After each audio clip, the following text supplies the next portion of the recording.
Dominate कर रही है, जहाँ उनका वर्चस्व है। यहाँ पे ऐसा कोई फील्ड नहीं है जहाँ वो आगे नहीं बढ़ सकती है। उन्हें थोड़ा बहुत क्या है कि एजुकेशन के नाम पे आज भी ग्रामीण क्षेत्र में उतना आगे बढ़ने नहीं दिया जाता है। तो बाकी आप लोग महिला विकास मंच वाले अब तो आ ही गए हैं, अब उनके लिए आप लोग लड़ ही रहे हैं, आगे लड़ते रहिए उनके लिए। लेकिन एजुकेशन बहुत जरूरी है, किसी भी महिला के लिए एजुकेशन का होना बहुत जरूरी है। क्योंकि एक पुरुष पढ़ता है तो अपने लिए पढ़ पाता है, क्योंकि वो जॉब में लगने के बाद एक पिता को फुर्सत कहाँ मिलती है समाज के बात देखने को, माँ ही होती है बच्चे को पढ़ाती है।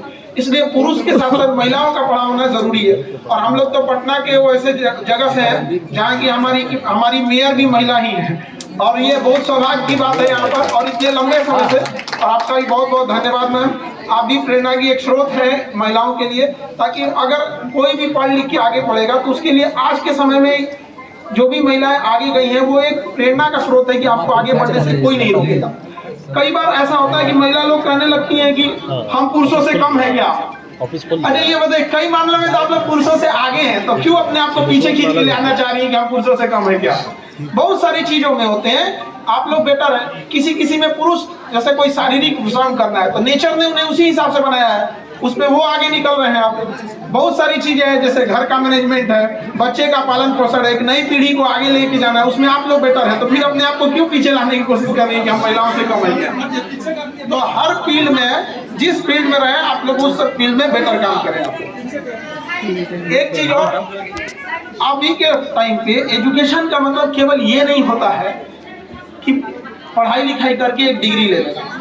जरूरी नहीं कि आप एजुकेशन के नाम पे नौकरी ही लीजिएगा। कई गांव में ऐसे लोग कहते हैं कि हम लड़की को काहे पढ़ाएंगे, हमको नौकरी नहीं कराना है। अरे भैया पढ़ाइए उस दिन के लिए जब बेटी पर कोई बड़ा विकट परिस्थिति आएगी ना, तो उस दिन वो दूसरे के सामने हाथ नहीं फैलाएगी, बल्कि पढ़ी रहेगी तो अपने पैरों पे खड़े होकर अपने बच्चों का पालन पोषण कर सकती है यहाँ पर। तो वो दिन देख के अपने बच्चियों को पढ़ाइए, क्योंकि एक समय आएगा वो किसी से हाथ नहीं फैलाने जाएगी। और जब अपने पैरों पे डिपेंडेंट हो जाइए, तो डिपेंडेंट होने का अर्थ होता है क्या चीज, अपनी जरूरतों को पूरा कर लेना। ये नहीं कि हमें डिपेंडेंट, अगर हम किसी पे डिपेंडेंट नहीं है तो हमें किसी की जरूरत नहीं है।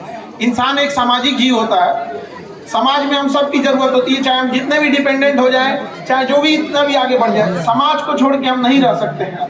और समाज बनता है किससे, कई सारे परिवारों को मिला के, और परिवारों को एक में जोड़ने का काम करती है महिलाएं वहां पर। इसलिए उनको तो पढ़ना और ज्यादा जरूरी होता है यहाँ पर। और कई सारी बाधाएं आएंगी, सबके जीवन में आती हैं। आप लोग को भी बहुत सारा संघर्ष देखने को मिलेगा।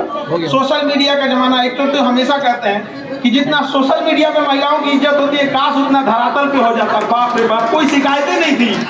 वहां पे देखिएगा तो ऐसा कहा जाएगा कि ये, और धरातल पे आने के बाद लोग भूल जाते हैं।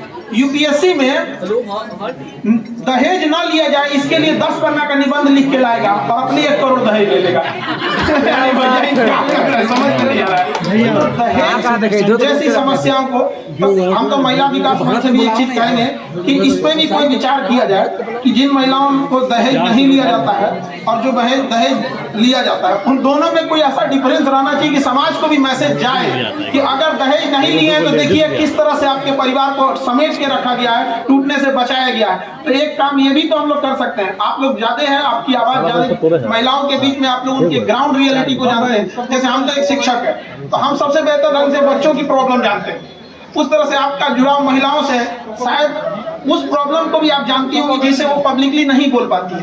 इसके लिए गवर्नमेंट भी बहुत योगदान करती है। आप देखिए किसी भी, अभी संसद में हम लोग का नया बिल आया है वुमेन रिजर्वेशन के लिए, 1/3 रिजर्वेशन हुआ। अब जाने अनजाने में ना आप लोगों ने पता नहीं कैसे यूनिटी ला दिया है कि पूरे नेशनल लेवल की जो भी पार्टियां हैं या जो भी पॉलिटिक्स है वो आपके इर्द गिर्द घूमता है। किसी की हिम्मत नहीं है ना, चाहे जितना भी अब जाने अनजाने में हुआ या कैसे भी हुआ, बस इतना यूनिटी है महिलाओं में कि किसी भी देश के चाहे प्रधानमंत्री हो या कुछ भी हो, उन्हें पता है कि अगर महिलाओं ने हमारा रास्ता साथ छोड़ दिया तो बड़ी बड़ा मुश्किल हो जाएगा आगे। ये आपके यूनिटी और आपके दबाव का ही नतीजा है कि 1/3 आप लोग को संसद में आप लोग को प्रस्ताव पारित हो गया। अब जितना जल्दी वो लागू हो सके। अब क्या है भैया, कहावत क्या जाता है ना कि लड़का हुआ तो मुंडल होबे करेगा। अब जब